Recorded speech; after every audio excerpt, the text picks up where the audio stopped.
एक दफा का जिक्र है कि एक तोता तूती का गुजर एक वीराने से हुआ। वीरानी देखकर तूती ने तोते से कहा, किस कदर वीरान गांव है। तोते ने कहा, लगता है यहाँ किसी उल्लू का गुजर हुआ है। जिस वक्त तोता तूती बातें कर रहे थे एन इसी वक्त एक अलूफ भी वहाँ से गुजर रहा था। इसने तोते की बात सुनी और वहाँ रुक कर उनसे मुखातिब होकर बोला, तुम लोग इस गाँव में मुसाफिर लगते हो, आज रात तुम लोग मेरे मेहमान बन जाओ, मेरे साथ खाना खाओ। उल्लू की मोहब्बत भरी दावत से तोते का जोड़ा इनकार न कर सका और उन्होंने उल्लू की दावत कबूल कर ली। खाना खाकर जब उन्होंने रुखसत होने की इजाजत चाही तो अलिफालू ने तूती का हाथ पकड़ लिया और कहा, तुम कहाँ जा रही हो। तूती परेशान होकर बोली, ये कोई पूछने की बात है, मैं अपने खावंद के साथ वापस जा रही हूँ। उल्लू ये सुनकर हंसा और कहा, ये तुम क्या कह रही हो, जबकि तुम तो मेरी बीवी हो। इस पे तोता तूती उल्लू पर झपट पड़े और गर्मा गर्मी शुरू हो गई। दोनों में जब बहस व तकरार ज्यादा बढ़ी तो अलिफालू ने तोते के सामने एक तजवीज पेश करते हुए कहा, ऐसा करते हैं, हम तीनों अदालत चलते हैं और अपना मुकदमा काजी के सामने पेश करते हैं।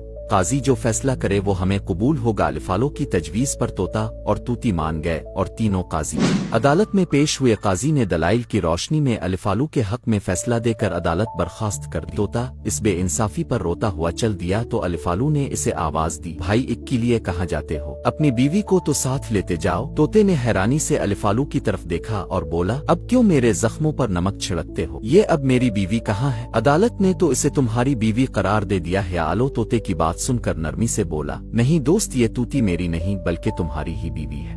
मैं तुम्हें सिर्फ ये बताना चाहता था कि बस्तियां उल्लू वीरान नहीं करते। जिस मुल्क से इंसाफ उठ जाता है वो मुल्क और बस्तियां वीरान पड़ जाती हैं। यहाँ उल्लू की तरफ से दी गई मिसाल ने यह साबित किया कि इंसाफ के बगैर मुआशरत में अमन कायम नहीं रह सकता।